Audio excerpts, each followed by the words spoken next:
What is going on, guys? Welcome back. So much to talk about.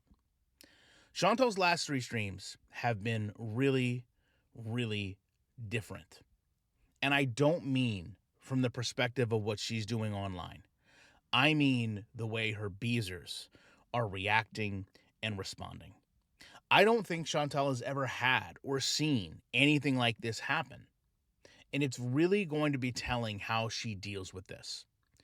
So, first of all, she has came out and said that she will continue to lie and to mislead them. And she claims that if you're a true fan, you will understand, if not accept this. She says a lot of times this is done to not give her location or what she's doing, but I think it's far beyond that. First and foremost, let's just understand when she was in Syria, specifically when she was in Syria, but also to an extent when she was in Kuwait, those were areas people weren't familiar with. Those were things that she could come out and say, hey, I can't go here, I can't go there, I can't drive, I don't have a license, it's too hot. And people would generally say, yeah, it's probably too hot in Syria. It's probably too hot in Kuwait. It's more than likely a developing country, and you probably shouldn't be out. So those are things she kind of had on her side. She lost all of that, though, when she returned to Canada, because with Canada, there was already an expectation. People had watched her for years, all hours of the day and night, going out, chasing who she wanted, eating what she wanted, and doing what she wanted. So the fact that her beezers kind of funded this return trip with, okay, we're going to kind of go through this content that we don't want from her with the hope and the premise that on the other side of this, there's going to be something that's enjoyable again. I think Chantal took that for granted. Because now she's sitting there and basically telling them, I can't do all these things. Case in point, last night, they asked her to just go to the Walmart. It's directly across the street from where she lives, and they know this. So she tells them that it's a lot for her to get bundled up. It's a lot to put on a jacket. It's a lot to put on boots. And it's a really far walk. She walks down to the base of the steps. And she basically says, it's too cold. I can't walk across the street. It's further than it looks. I've done it before, but I can't do it now. And they tell her that it's only 600 meters. And she lies to them and says, no, it's further. But what she doesn't understand is they've actively went out, they've looked at a map, and they've learned. They understand in that moment that she is specifically deceiving them. And all they want to do is kind of revisit Pennington's. The fact that she sits there and says, I watch TikTok. This is what TikTok creators do. So you can't judge me. No one else in Girl World goes out. Tell me, she asked last night for them to tell her who in Girl World was going out. That is absolutely insane. Does she not understand as a creator? Her beezers aren't watching me. They're not watching other reactors. They don't care what we do. They don't like our content. They are asking her as a creator to do things. So the fact that she's sitting there and putting herself in the same bucket as a reaction channel and saying, well, that's what they do, and they have viewers, they have supporters, they have members, then therefore that's what you should allow me to do. The problem is, though, none of this was funded by our viewers. She also continually has this discussion that we don't understand, that she just wants to hang out, that they don't understand the relationship that she has with Salah. She again goes back to this, I put my phone number online and I prayed to Allah, and Salah was sent to me, and they might be back together soon. She literally shows the cat and talks about how the cat has the most in common with her because it just sits there.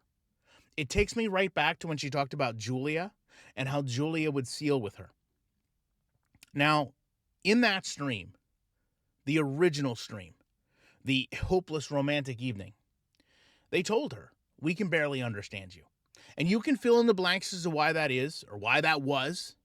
But the reality is they're approaching her and saying, look, it's one thing for you to make content that we don't find enjoyable. It's another for you to come online in a condition that's not suitable to stream. And they're ultimately taking it as a sign of disrespect. Hey, you're taking our money, you're not doing what we're asking, and you're doing other things that you want to do that leave you in a state that's not even enjoyable to watch.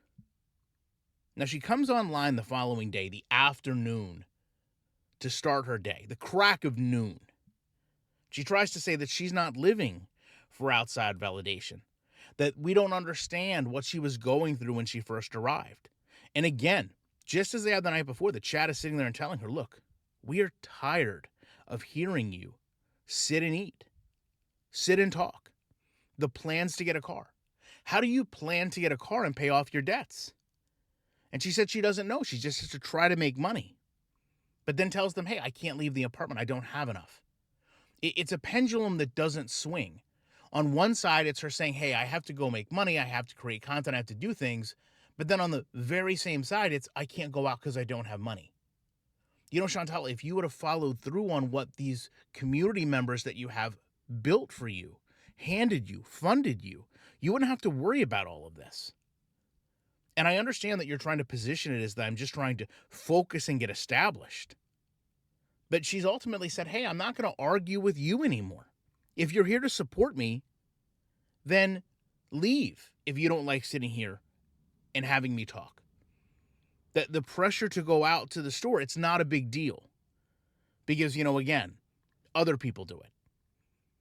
She literally says the chat is forcing her to make content. It's not that they're forcing you, Chantal. It's that they're just asking you to be held accountable to not only their expectations, but yours as well. You continually projected that you were so restricted in these other areas. But now you sit there and say you wish you could have done more. You wish you could have taken more advantage of the couples channel. You could have made more income. You could have traveled more. We're in the same exact position. You can't walk 600 meters. But when it's time to get pizza and that donation comes in, when it's time to go get sushi and that donation comes in, no one is going to stop you. And that's how she ended the evening. She basically went out, got pizza, came back with cauliflower bites and tells them, hey, my favorite streamer's on right now and I'm missing it because of you. Could you imagine saying that to a viewer? Hey, I want to be doing something else right now, but because you paid for my meal and my lifestyle, I guess I'll sit here with you instead. Of course, the cat has no plates. It's eating off the counter. She knows this is going to irritate people, but it's also going to elicit donations from people that want to see the cat in a better situation. She continually gets donations and then has to ask, well, are you sending me money to go shopping? Or are you sending money to go get lunch or dinner? And then she closes it very strangely. If you remember, there was that MLM lady. You know, when Chantal was selling the health benefits of whatever that pyramid scheme was. She said that they stopped talking because that woman took ill. She also, having just the day before, been told by her own viewers that are, again, dwindling, hey, we're tired of you coming online in this confused state. Turns the camera off, says that she's up to no good, and then comes back. She then tells them that she wants to play Mario and leaves. So, Chantal, if you think that you're going to come online and tell your abusers that you're going to continue to lie to them and they'll just accept that, tell them that because other people sit and stare into a screen and chat, that means they shouldn't ask you to do anything other than that. But most importantly, show them that if they fund things for you, you still will ultimately do what you want to do, whether that's going to watch your favorite streamer or going to play a video game. I don't see the longevity in this. I think a lot of people are going to grow tired of forcing you to do things. I think people are going to grow tired of the excuses you have that are the same no matter where you go. And ultimately, you're going to find that this might not be sustainable, even if you go back to Syria. Love to know your thoughts on this. Appreciate you watching. I will be back as soon as I can with more commentary.